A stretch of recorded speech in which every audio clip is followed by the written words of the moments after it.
Coming up on this edition of Speed Chronicles, come on, be better. SIG Media presents Speed Chronicles with Todd Lewis. Powered by Rev TV. Thanks for tuning in and checking out this week's edition of Speed Chronicles. We do it every Wednesday. It's available on your favorite podcast platform or on the Rev TV YouTube channel. Yes, please like and subscribe. Follow us on the social media channels as well.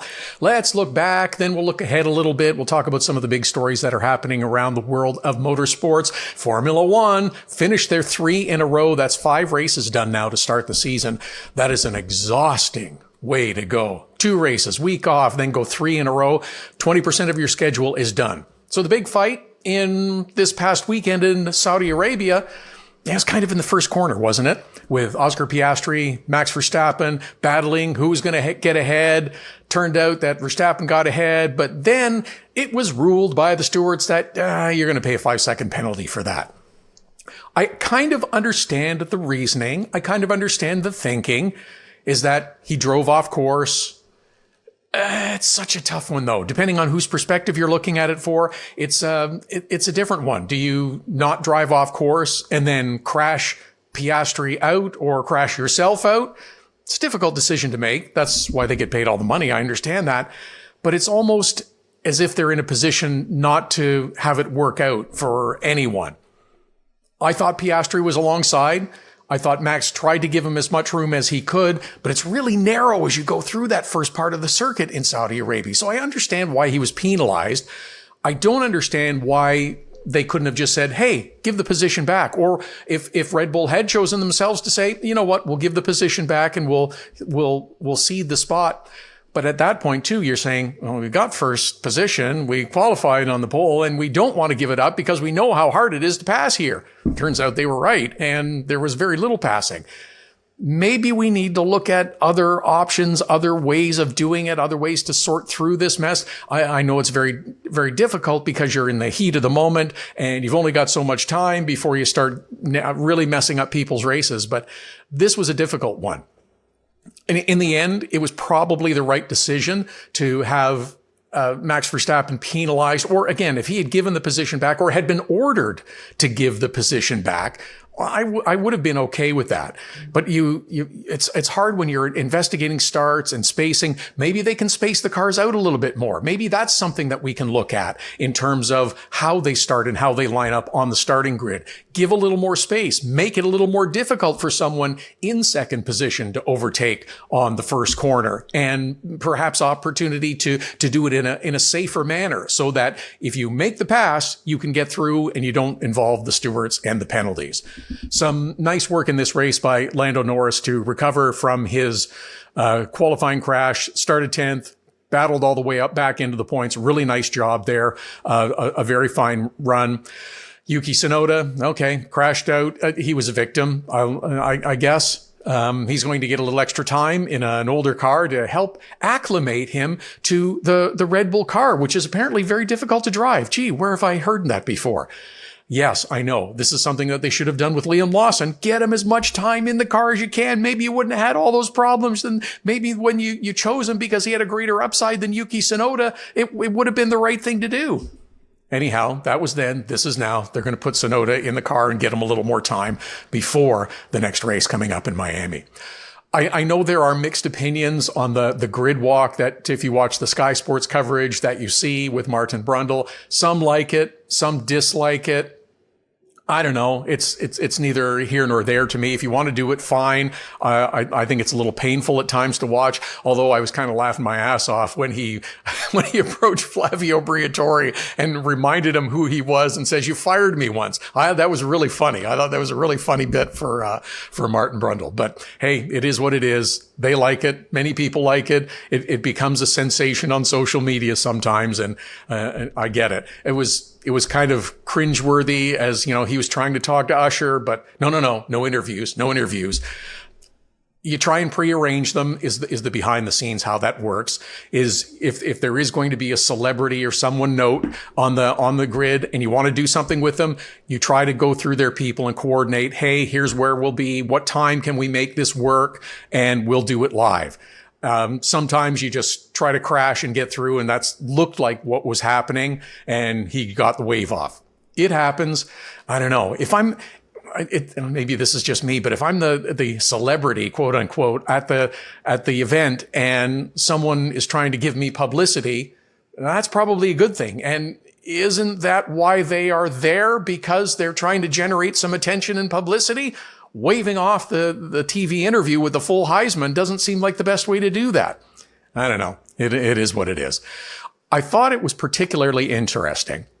I don't know if this was a plan to sort of make a subtle statement by Sky Sports, because that's the coverage I was watching on ESPN for Formula One in Saudi Arabia. But I found it really interesting that they had 3 female commentators on the grid hosting the show, doing analysis and hosting the show, providing expert commentary, doing interviews.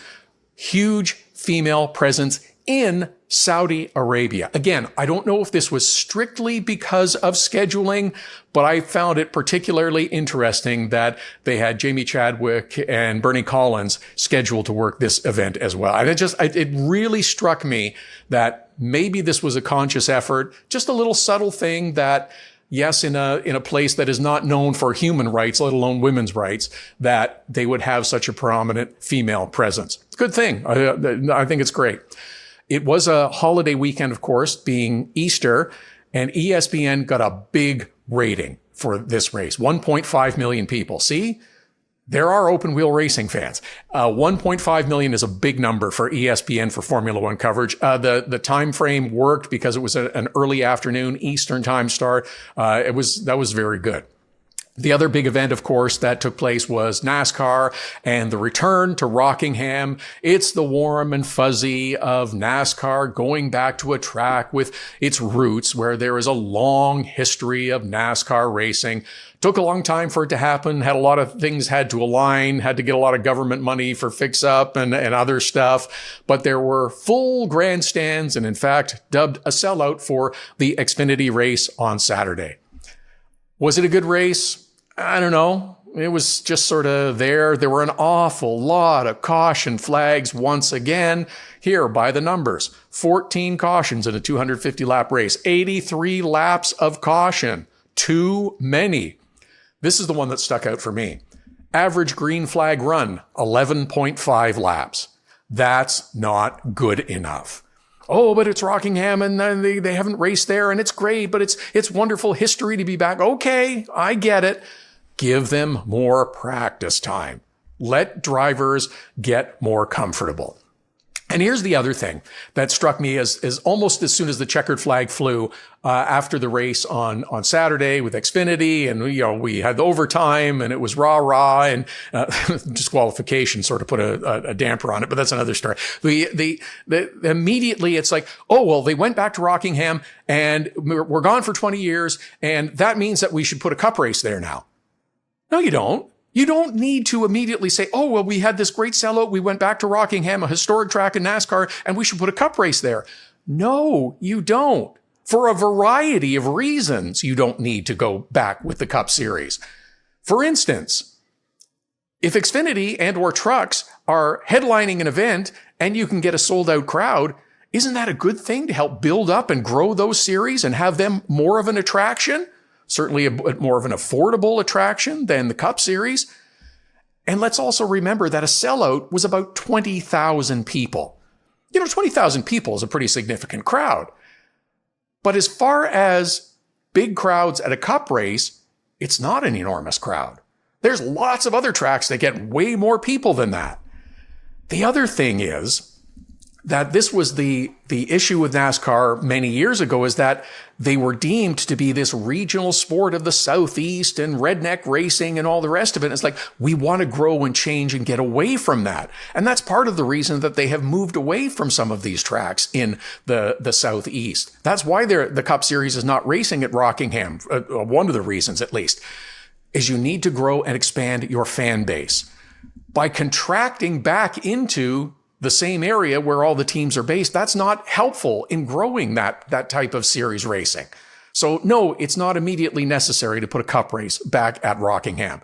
This one did well. Will they go back again next year? Sure, do it. Looks like it's worth going back again if you can get that kind of crowd on a weekend, on a holiday weekend. The race is on a Saturday too. It's not on a Sunday, which is a good thing. One of the participants in the NASCAR Xfinity race was Katherine Legge, who has been, we'll say, centered out once again for her participation and performance. And there's a lot of, let's say, wrong thinking that's going into it as well. Katherine Legge has race car driving skills. She's a talented driver. She's also in her mid-40s and has very little NASCAR stock car racing experience, we will remind you of again. Put her in a position to succeed if you want her to be in Xfinity and Cup Series, which she's going to run a few more events of as well. Her speed and qualifying was good enough to get her into the field, but the way the whole qualifying system and points setup goes, she didn't make it. So she and her team had to make arrangements for her to get into another car. All right, so she's in an unfamiliar car, even if it's the same series with the same specs. She's doing her best to go as quick as she can in an unfamiliar car, in a series that she has limited experience, and she is really doing her best to stay out of the way. She did spin once. That's on her. Absolutely. And it's going to happen when you have a driver of limited experience trying to race at this level. Then she got run over by William Sawalich. That is not her issue. She got run over and taken out. She also collected another driver who was another innocent victim. And again, has been assigned blame for that, but that is not on her. That is not her issue.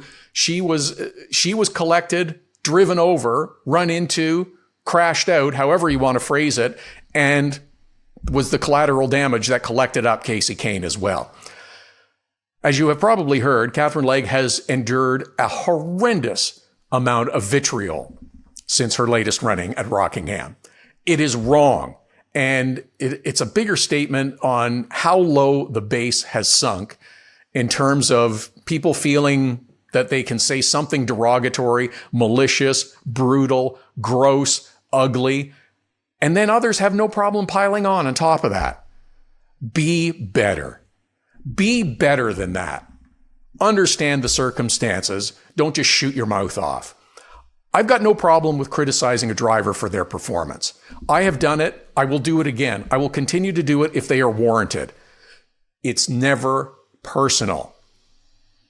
If a driver doesn't perform as well as they should, I'll point that out. I have no problem with that, and I have no problem pointing it out to the driver and having discussions with them. I've had many, and I've had drivers get a little agitated with me sometimes because of it. But I have no problem standing in front of them and talking to them about it. It's not personal. It's an observation about their performance. If you're an athlete performing in a high-level league, you have to understand that there is going to be criticism sometime. Just make sure it's justified. And it's not in this case. She was a victim, and she's been brutalized for it. You can be better, and you should. Also, in, unfortunately, the same stupid clickbait world, the video that got pushed out of opening night at Bowman Gray, where two drivers decided at the end of the race that they're going to drive into each other and wreck each other, and then we're going to get out of the cars and fight. Oh, yeah. So it all started with a last lap bump and run, which unfortunately has become an acceptable form of racing. Except, of course, when it happens to you and you get pissed off and you decide you're going to take out your frustrations on the other driver. And two people driving into each other is not an acceptable form of expression. And then getting out of your cars to go chase each other down and fight is also about as stupid as it gets. Track workers and law enforcement tried to get involved to stop the brouhaha. And the only thing worse than that were those clowns that were announcing the race, calling it as an MMA event. Yeah, that's great family entertainment that you bill yourself as.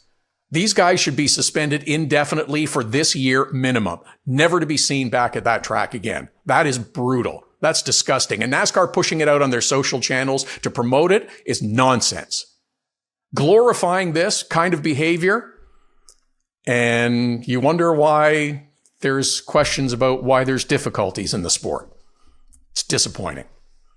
Also disappointing was the announcement for Sports Car Championship Canada that came out a few days ago. In fact, this was the ultimate Friday news dump because it came out on Good Friday, which is, pretty much a holiday for everyone, that the Sports Car Championship Canada is going to suspend operations for 2025. It's sad. It's disappointing. Radical Cup is going to continue, but SCCC is not going to happen in 2025. The release saying that they could not get enough teams to participate. There's a bunch of reasons why, a lot of them business. Unfortunately, SCCC is almost a bit of a victim of their own success too, because they've had teams that have come in, done well, performed well, and grown and elevated their program to the next level, which is what they want, which is what they're trying to do. And they're now racing in IMSA and SRO, and they're not participating in SCCC. And that unfortunately has left them with small potential fields. So they've suspended operations. Fingers crossed that they do come back in 2026.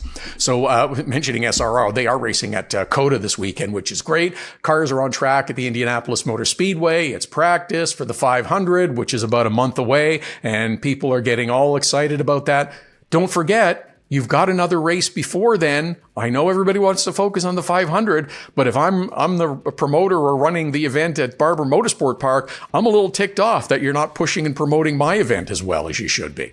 NASCAR goes to Talladega. Oh, I'm sure that'll run smoothly and there won't be anything to talk about afterwards, he said sarcastically.